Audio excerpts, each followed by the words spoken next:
Right now, Utah's lawmakers are burning the midnight oil. There are just under 2 hours left in this year's legislative session, and it's still going strong up at the Capitol. News specialist Lindsay Aerts has been tracking it all this session. Lindsay, what's left to do tonight? Well, the biggest rock, Deanie, is what they call the Bill of Bills. This is the major funding package we put together every year, which just tells you where your taxpayer dollars are going throughout the state. This year's budget, $29.4 billion. Now, on top of the Bill of Bills, lawmakers have passed more than 100 bills today alone, and they're on track for close to 570 bills total.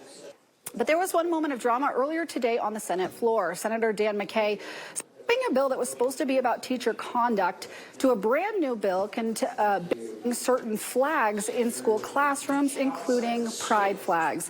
Now, many senators took issue with stopping it late in the session with no discussion. Ultimately, many Republicans in the Senate voted this in, but Utah Senate President argued it's the right of the sponsor to bring it forward. I don't think anything's sneaky. I think you got 104 legislators that will, no matter what idea comes up, they'll deal with the idea. They'll try to assess where they're at on it. They'll vote it up or down. Whether it passes or not, that's up to the legislators. It's a good process still. So why don't you start here? Now, I am joined right now by Governor Spencer Cox in a live interview here post-session. First of all, Governor, I want you to weigh in on what happened on the Senate floor today. You told us earlier it's about process. When it comes to this late in the session, I mean, do you feel like the public gets a bad taste from when we do kind of swaps like this late in the session? Well, look, I appreciate that the legislators, that the senators who saw this happening decided not to support the bill, even if they agreed with the content of it, that this was a bill that had already failed, and to do this so hastily at the last minute. I think it does preserve the integrity of the institution, and I agree with the Senate President that the sponsor has the right to do this, but just because you can, that doesn't mean you necessarily should, and so I think they came to the right conclusion. You can come back next year and try again and work through that process. All right, let's switch to some of the policies, the major ones that just got passed in the last few weeks of the session.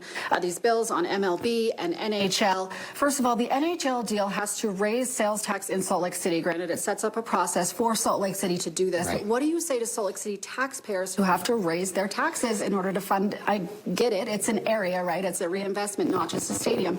But what do you say to those folks? So what I would say is this project is much bigger than an arena. It's much bigger than hockey or keeping the Jazz downtown, both of which I think are important. But this is about transforming downtown and potentially making it into one of the most iconic cities in the country. But that's a decision that they get to make. It's not a decision that the state should make. The taxpayers of Salt Lake City should make that decision via their elected representatives, and they will do that. The city council, the mayor will meet, and they'll make that decision. And if it's good for Salt Lake, then Salt Lake City's leadership will decide. Do you feel like the taxpayers have had enough input on this? Because really, from my view, and correct me if I'm wrong, it seems like the city, the county, Ryan Smith, and the legislature really, and you, to some respect, have been involved in this deal making. Do you know if the public's on board with raising their sales tax? So again, nothing is decided in this bill. That is a separate process, and so the taxpayers of Salt Lake will have an opportunity to weigh in before that decision is made, and they'll work with their representatives to do this. And the best part of this is that both this and baseball protected the taxpayers. If you don't live in Salt Lake City and you don't visit either of these places, your taxes did not go up. Most people think, oh, we're giving $1 billion.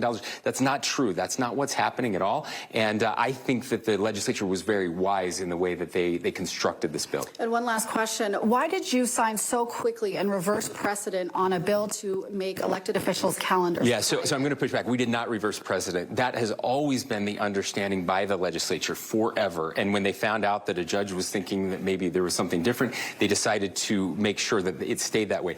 I believe that it's important to give my calendar to the people of Utah. I will continue to do that. I've always done that, not because the law compels me to, but because I think it's the right thing to do. Part-time legislators are different. They have real jobs. They have this is a part-time job for them. That's very different. I think for statewide officials, and I would have been happily exempted from that bill if they wanted to, I will continue to put forward my, I want the people of Utah to know what I'm doing every day, and so I'll continue to share my calendar. Why not make that delineation between full-time or executive executive branch and part-time? Because I didn't write the bill, and I told them I was fine if they decided not to do that. That's their prerogative. But if in the future they decide to, I will support. And I have to ask you, anything you're going to veto? Yes, potentially, but I don't know that yet. There's still a couple hours left in the session. Governor Spencer Cox live with us here on KSL. Back to you.